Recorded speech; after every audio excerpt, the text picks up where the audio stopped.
Bueno, inauguramos el espacio de preguntas, ¿sí? Gisela, Perdón, Carlos, sí, querría en algún momento hacer alguna devolución de los comentarios, sí, por supuesto, pero por eso supuesto. que vos decidas, por supuesto. Sí, sí, por supuesto. ¿Te parece ahora? Y después pasamos a las preguntas, si hay del público, estudiantes y docentes. ¿Te parece ahora hacer? Sí, sí, sí, si puede, yo no Dale. quiero cambiar el orden, pero Sí, sí, no, me perfecto, Carlos. dijeron. No, bueno, primero quiero agradecer el interés por el tema, dado que, bueno, yo de alguna forma propuse al inicio algunas ideas. Me parece que hay varios errores, con todo respeto, Sí, de, sí. de interpretación de parte de muchas de las cosas que se dijeron. Eh, bueno, la doctora Balaguer mencionaba la ausencia de la justicia educativa en la ley. Lo primero que aparece en el artículo cuarto como principio de la ley es la justicia educativa. O sea, literal lo de Axel Rivas, por decirlo de alguna forma. En cuanto a la extrema libertad, si uno se pone a mirar en la ley, no hay ninguna extrema libertad de nadie. Más bien hay una arquitectura en donde hay un equilibrio entre los actores. El tema de las familias, me extrañó su comentario de la doctora, porque también lo pone en su propio proyecto de ley el consejo escolar con la participación de los padres. Aparecen los padres. Lo que dice la ley de libertad educativa es que los padres puedan participar, no decidir, no gestionar la escuela. Lo que significa participar es que cuando se toman algunas decisiones estratégicas pueda la familia por lo menos levantar la mano y tener una voz. Hoy no hay voz de las familias de ningún tipo en la escuela estatal y vemos las consecuencias. Otro punto importante me parece a mí es el tema de la subsidiariedad, que Carlos Cantero lo mencionó diciendo que la subsidiariedad estaba el concepto de subsidiariedad, que todos los que tenemos una formación en la doctrina social de la Iglesia, como bien dijo Carlos, tiene dos dimensiones. La dimensión de no quitarle a las unidades, digamos, inferiores de la sociedad lo que pueden hacer por sí mismas y el Estado tiene que suplir, de ahí la subsidiariedad, cuando esas unidades inferiores no pueden desarrollar sus acciones propias. Bueno, esto está perfectamente en el artículo cuarto de la ley, dice literalmente, la subsidiariedad del Estado, inciso D, actúa como garante del derecho a aprender y enseñar, asegurando acceso, validez. O sea, el Estado tiene un rol fundamental, es el garante del derecho a aprender y enseñar y asegura acceso y validez, es decir, asegura las condiciones sin sustituir la responsabilidad individual. O sea, están las dos partes del principio de subsidiariedad de manera bien clara. En cuanto a la cantidad de horas y a los contenidos mínimos, la cantidad de horas que figuran en la ley son la cantidad de horas establecida por el Consejo Federal de Educación, ni más ni menos. Están exactamente reproducidas. ¿Qué sucede? Hay provincias que tienen intención de colocar más horas. El Estado, el gobierno nacional hoy está apoyando y financiando ahora más, o sea, la idea de extender la cantidad de horas. O sea, la ley está lo que indica el Consejo Federal y la intencionalidad, obviamente, es siempre la extensión y la permanencia de los chicos en la escuela. Esto está vinculado también con la esencialidad de la educación. Cuando se dice servicio esencial, se está usando una expresión que se usa internacionalmente, no para denostar la educación y decir, uy, es un servicio y no es una tarea de gran altura y de gran profundidad. No, no. Se está diciendo que las familias no tengan que sufrir la situación que sufren cuando se producen paros absolutamente irracionales, que duran a veces semanas y meses. Hay provincias argentinas que han sufrido esto y no hay ningún tipo de norma que impida ese abuso, tanto como para los chicos que pierden su escuela, como para los padres que tienen que hacerse cargo en situaciones de vulnerabilidad. Por lo tanto, ahí me parece que nadie está diciendo que se va a poder reemplazar completamente con este servicio esencial todo lo que se hace a diario, pero sí, incluso con la pedagogía moderna, es posible, con poco personal, por lo menos paliar la mínima situación de que una mamá que tiene que salir a trabajar no se la pase semanas o meses en su casa o en una situación de vulnerabilidad con sus hijos. En cuanto al doctor Sturing, se refirió bastante duramente, digamos, a la expresión de federalismo concertado. La expresión de federalismo concertado está consolidada en la jurisprudencia de Argentina, doctor. La Corte Suprema, a partir del fallo de Cava de 2021, contra el Estado Nacional, por la apertura de las escuelas en pandemia, se basa en el federalismo concertado, no es una idea alemana. Y es una idea muy valiosa si uno analiza, y yendo también a lo que dice Carlos Cantero sobre la unilateralidad o la especie de cerrazón del gobierno en el camino en relación a las provincias o en relación a la sociedad civil, si uno mira desde diciembre del 2024, el gobierno nacional, y pregúntenselo a cualquier ministro, ¿cuál es el tipo de actitud del secretario de Educación en relación a las provincias?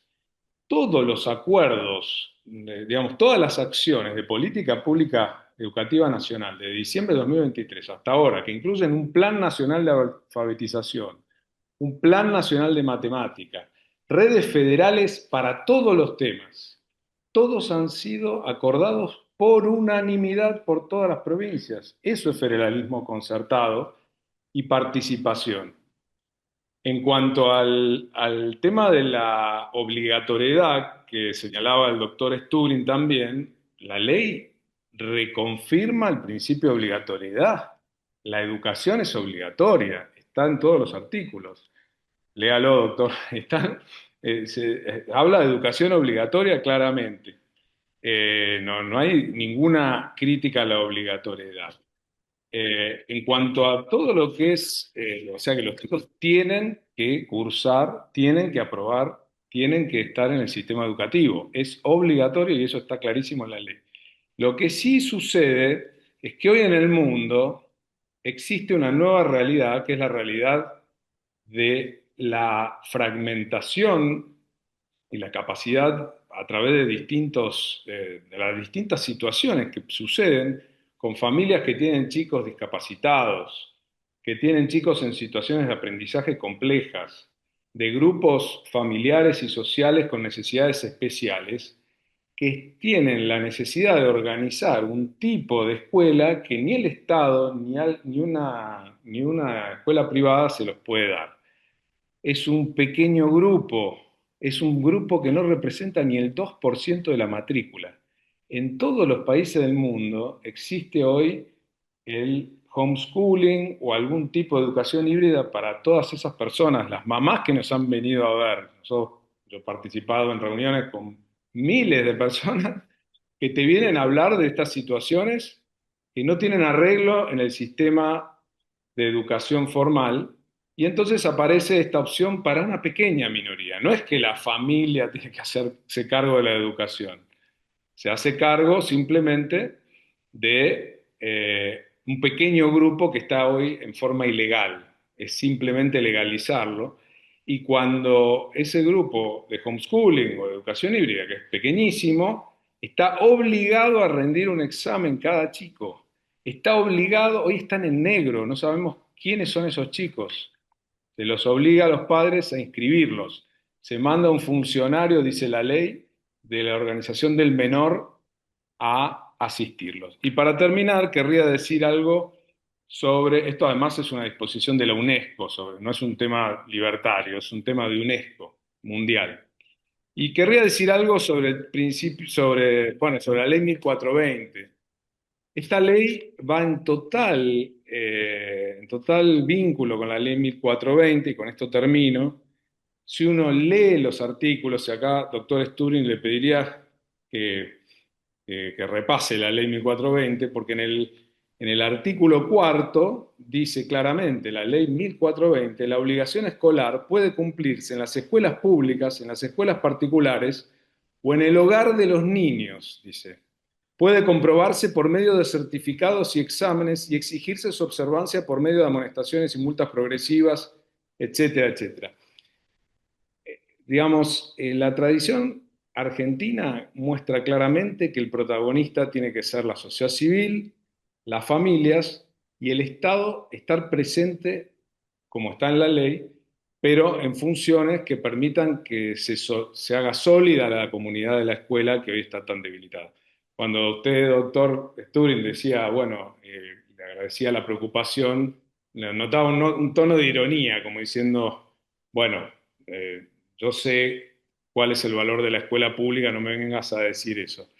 Yo le diría, me parece que todos los argentinos tenemos derecho, y creo que en ese sentido difiero con Carlos Cantero también, de encontrar alguna solución práctica y basada en los principios constitucionales y bueno, en la tradición. Carlos, pidió la palabra Adolfo y si te parece después abrimos a las preguntas del público, ¿sí? Adolfo pidió la palabra y después ya pasamos a preguntas.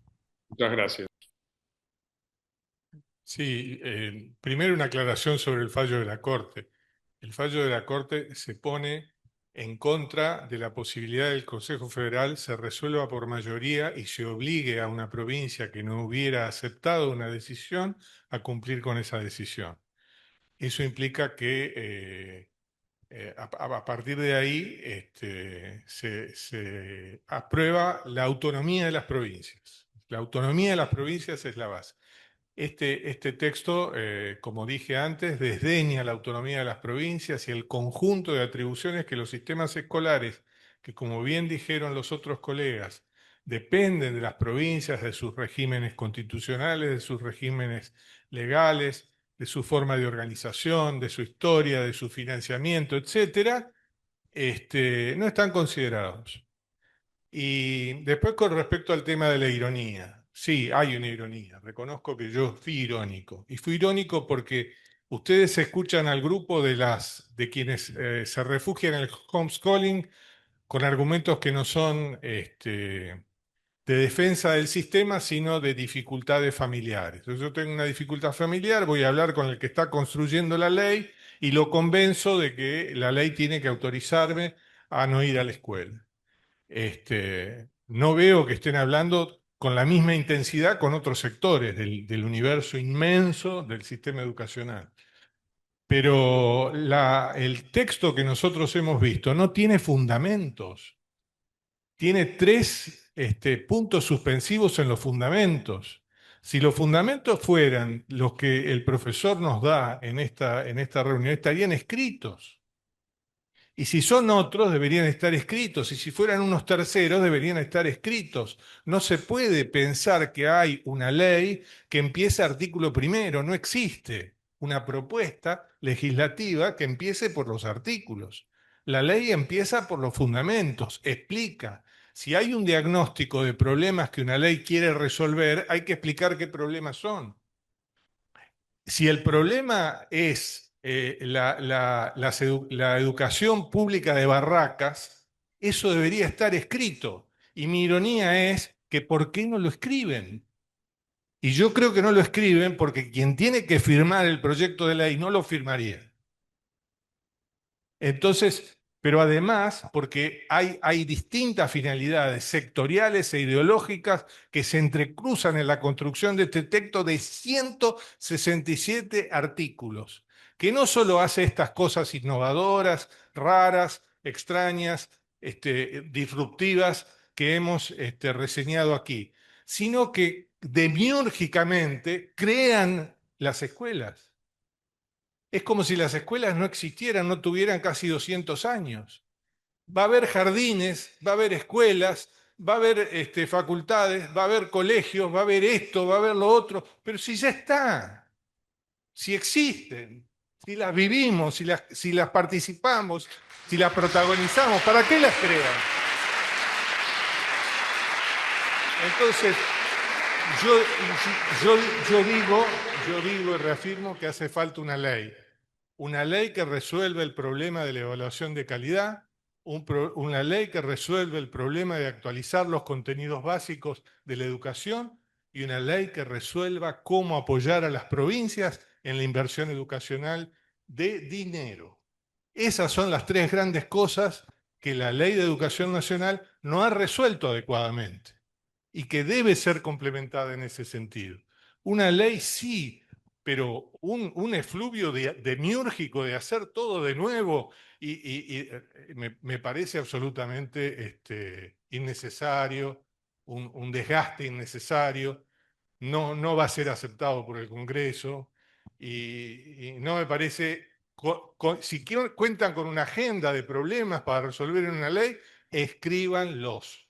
La ley tiene 167 artículos, es excesivamente retórica, excesivamente filosófica, como dice muy bien Claudia. Cuando hace la filosofía para un lado, pragmáticamente tiene que parar su propia filosofía porque después es imposible practicarla. Cuando habla de los vouchers, dices, vouchers sí, pero más o menos hasta ahí en la medida. Por lo otro, quédense tranquilo que va a seguir existiendo el financiamiento de la oferta. Y así sucesivamente tiene una serie de idas y venidas que habla de que no está claro cuál es el fundamento. En fin, disculpe, pero sí, hice una ironía. No, está bien.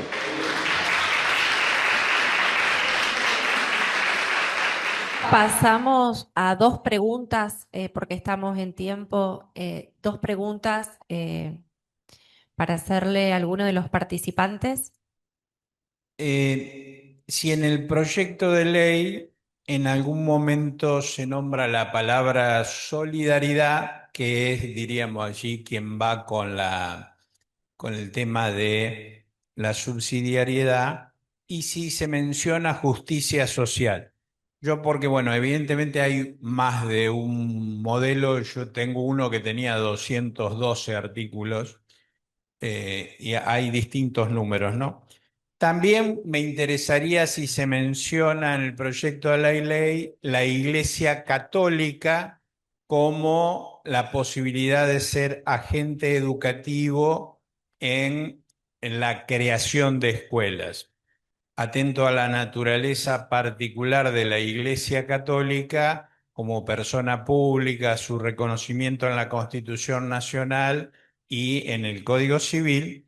Y por último, ¿cómo piensan resolver la estabilidad del empleo público con la propuesta esta que en el proyecto de ley pareciera de la posibilidad de que los docentes de las escuelas de gestión pública, que son empleados públicos, no tuvieran la estabilidad perfecta que prevé la Constitución? Otra pregunta más, sumamos todas las preguntas. Estas preguntas fueron dirigidas al doctor Hebel. No sé si hay alguien más que tenga alguna pregunta para el doctor Hebel, así el doctor puede responder.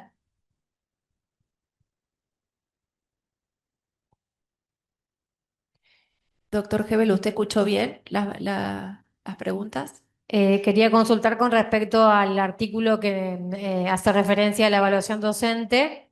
¿Qué consideración hacen sobre los requisitos para la evaluación docente?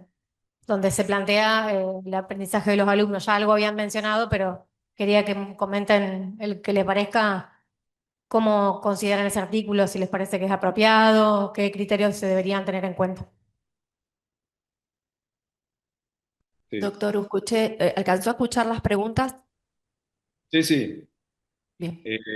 En la primera, bueno, no todas las palabras están siempre presentadas en una ley, como decía el doctor Stubrin. Uno no puede hacer una retórica filosófica de todos los temas. Lo que está claro es en los primeros artículos está el principio de justicia educativa. Lo que corresponde en una ley de educación es que esté el principio de libertad, el principio de subsidiariedad, el principio de federalismo y el principio de justicia. Cuando se habla de justicia educativa, se está hablando de una justicia para la sociedad, no se está hablando de una justicia individual, se está hablando de una justicia social implícitamente. Después, el concepto de solidaridad es un concepto que está implícito también en todas las expresiones de la ley, en la idea de que se forma un solo único sistema nacional. O sea, es el federalismo concertado y la vinculación entre todos los cuerpos que existen en el sistema educativo te muestra que, que hay una idea solidaria, diríamos, no es una idea individualista. La idea de un individualismo extremo, como casi usó una expresión, realmente me pareció totalmente excesiva de Carlos Cantero, de un darwinismo social. Un darwinismo social es un sistema en donde cada uno se dedica a depredar al otro. O sea, en ningún artículo de esta ley se plantea un individualismo semejante, ¿no? Es una ley donde está el poder del Estado Nacional, acompañando, generando la garantía de los derechos, el Consejo Federal, que como ya les digo, va concertando en esta gestión todos los programas por unanimidad. Hay una solidaridad absoluta. Y luego la solidaridad interna dentro de la propia escuela. O sea, lo que hoy está pasando lo que hoy tenemos es un sistema que en la Ley de Educación Nacional se llena la boca de la retórica solidaria, de la justicia social, y es un sistema hiperindividualista, porque el docente no tiene ningún vínculo con la escuela, el docente que acumula puntaje y termina eligiendo la escuela que quiere, el que tiene mayor puntaje elige la escuela que quiere y va pasando de escuela en escuela, y no hay ninguna posibilidad de que haya una permanencia. El docente está precarizado de una manera tremenda hoy, es totalmente insolidario. En relación al concepto de Iglesia Católica, sí, está en el artículo 45, donde muestra que son instituciones educativas privadas aquellas cuya titularidad corresponde a una persona humana o una persona jurídica con personalidad jurídica, como decía la persona que preguntó, entre ellas la Iglesia Católica, las confesiones religiosas, las sociedades cooperativas, sindicatos, asociaciones, fundaciones, etc. Con lo cual está reconocida. No en un privilegio, sino entre las distintas instancias de la sociedad civil, que como sabemos son importantísimas y van a ser más importantes, porque la sociedad se está complejizando.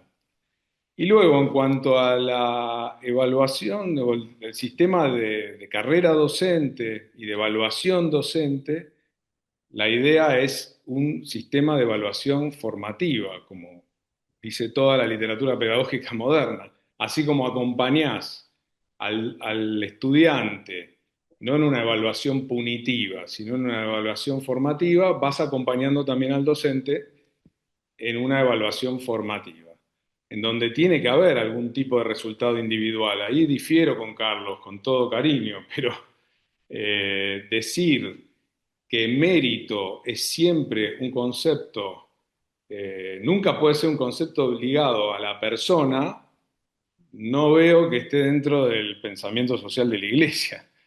El mérito es un concepto que está ligado a la libertad de la persona, está ligado al hecho de que cada uno respondemos por nuestros propios actos y hay una responsabilidad personal.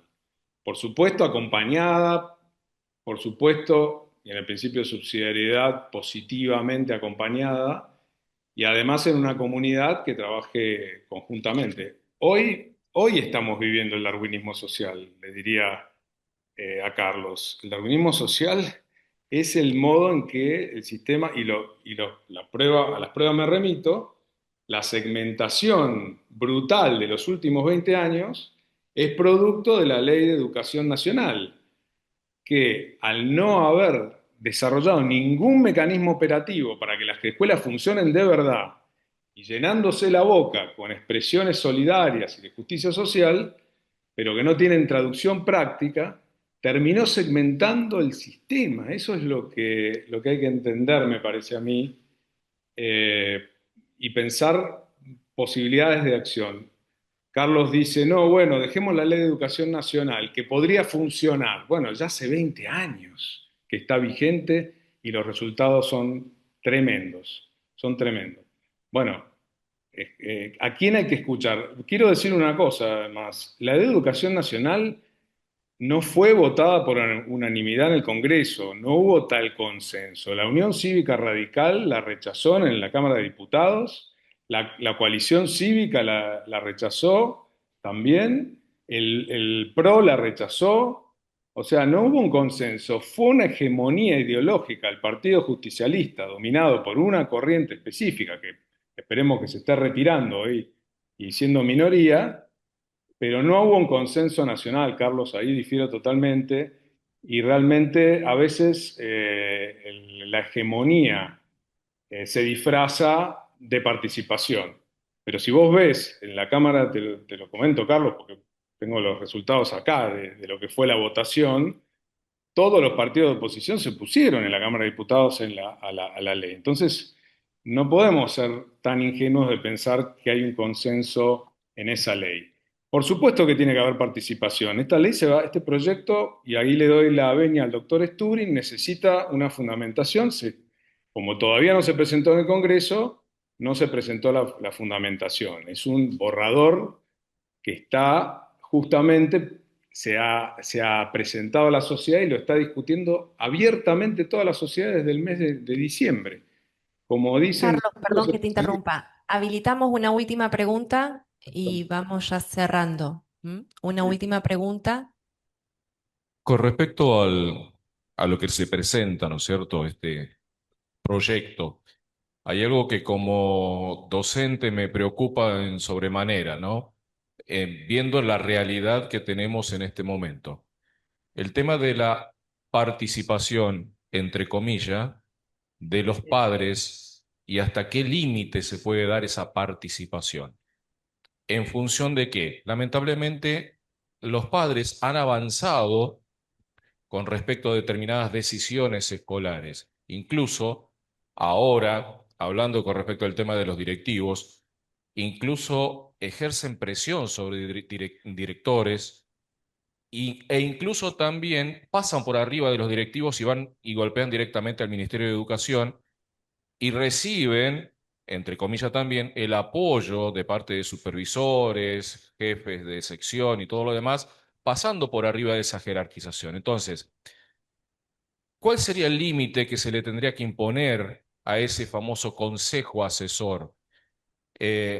¿Qué implicancia tendría ese consejo asesor y cómo, digamos, podríamos establecerle algún tipo de limitación a ese asesoramiento, entre comillas, que le van a dar al director? ¿Sí? Esa sería una de mis preocupaciones. Y después otra cosa que me preocupa a mí con respecto a este proyecto es el hecho de que en realidad, coincido con el doctor Cantero, se va a producir mayor polarización con respecto a los docentes en la búsqueda de ese, digamos, ese prestigio en participar de una escuela que tenga mayor mérito, mejor programa y todo lo demás, dejando a otros colegios sin la posibilidad de manejarse de esa manera y tener la posibilidad del recurso humano correspondiente. Entonces, ¿cómo garantizaría, sí, esta ley la posibilidad de esa justicia educativa? Que me parece que no se va a dar porque los docentes van a tratar de estar específicamente en una escuela con un prestigio determinado y van a hacer todo lo posible, lo que va a canibalizar la posibilidad de llegar a esos lugares. Quisiera saber esa opinión. No, bueno, yo reitero, el tema del Consejo de Padres, eh, el problema, bueno, el artículo que habla sobre el Consejo de Padres lo dice bien claro. Ejercen funciones de asesoramiento, orientación institucional, supervisión y rendición de cuentas. ¿Qué significa esto? Esto se está dando en todo el mundo. Todos los países están empezando a introducir consejos de padres con mucho éxito, justamente por esta situación de falta de comunicación con la familia. ¿Por qué se produce la violencia de padres que pasan por arriba de los directivos o directamente van directamente a la trompada, perdón el término, ¿no? A la piña, al docente o al directivo, o a las violencias peores? Porque no hay un mecanismo formal de participación, porque requiere al no haber un mecanismo formal de participación y el padre extremista termina siendo el que termina actuando, mientras que el padre que pondría racionalidad a esa situación, si estuviera representando a los demás padres, entonces allí vos tendrías en un consejo escolar, bueno, un conjunto de padres que en general el voto mayoritario no va para el extremista, va para el moderado, va para el razonable. Y entonces los padres votarían a sus representantes y estarían los más moderados negociando y hablando con los directores. Y cuando llega el extremista, ya no, vení para acá, porque acá estamos nosotros para representarte. A ver, ¿qué problema tenés? Esto y esto. Bueno, no vayas a la violencia, porque nosotros tenemos mecanismos formales. Como pasa en todas las instituciones, como pasa en las universidades, como pasa en todos los lugares y en una sociedad democrática se necesita la participación. Entonces, es al revés. Hoy la violencia se desata por falta de canales. Esa es mi opinión y hay estudios internacionales que te lo demuestran. Bueno, eso con respecto, perdón, la segunda pregunta era perdón, me perdí un poquito. Sobre el tema de Sobre que docente. todo segmentado. Bueno, eso es lo que hay, lo que está sucediendo hoy. No es lo que va a suceder, es lo que está sucediendo hoy.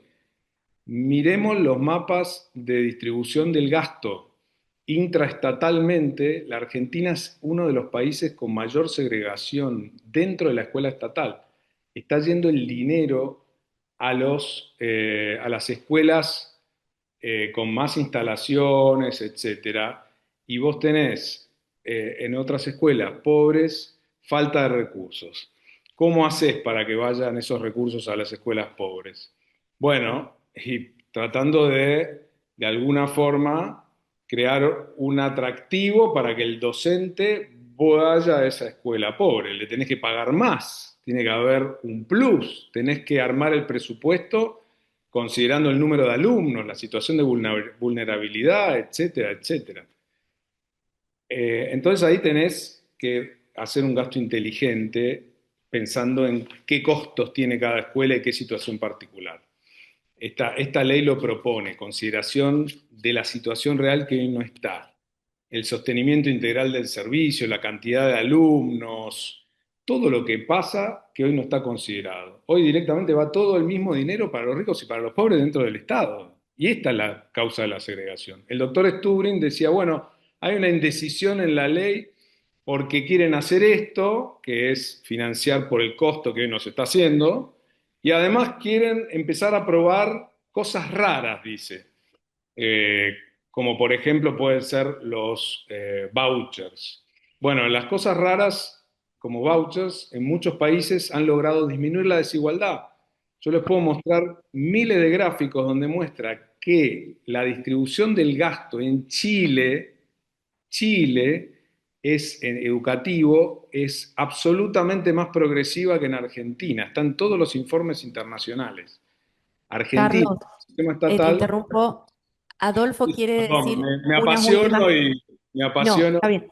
Adolfo quiere decir unas últimas palabras y pasamos al cierre, ¿sí? No, francamente, la literatura sobre vouchers está mal leída. Lea a Diane Ravitch, que fue la implementadora de eso en los Estados Unidos, y verá que hay una revisión total de esa situación.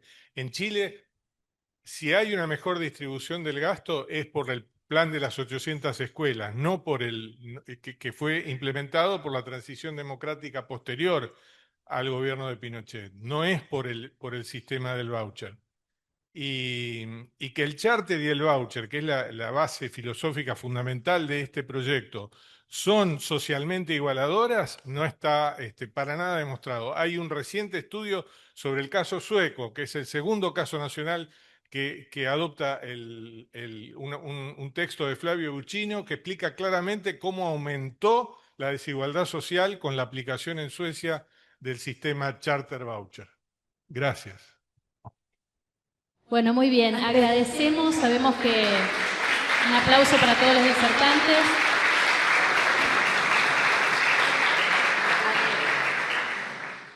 Bueno, queremos agradecer a todos los que se quedaron aquí hasta el final, a los disertantes por su tiempo, su generosidad y por las valiosas reflexiones que han compartido hoy con nosotros.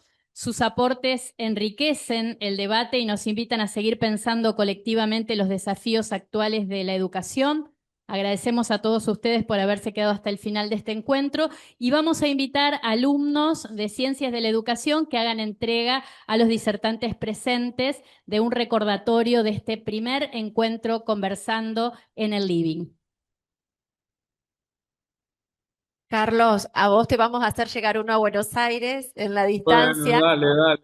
Te Sí, vamos sí. a hacer llegar un presente también. Bueno, no, quiero agradecer toda la consideración que estando lejos tuvieron los participantes del panel que fueron un lujo realmente. Muchas gracias. Agradecemos el espacio, agradecemos la presentación de los cuatro y celebramos como universidad ser un espacio de diálogo, de debate, de abrir este momento para que nuestros estudiantes puedan escucharlos haciendo un recorrido por sus diferentes trayectorias, sus diferentes principios, ¿no? y experiencias. Y ojalá podamos seguir en este camino del diálogo y el debate, haciendo un segundo encuentro, ¿sí? que habilite también más voces y más participaciones, ¿sí? Muchísimas gracias a quienes estuvieron presentes en toda esta jornada y a ustedes principalmente por sumarse a la propuesta.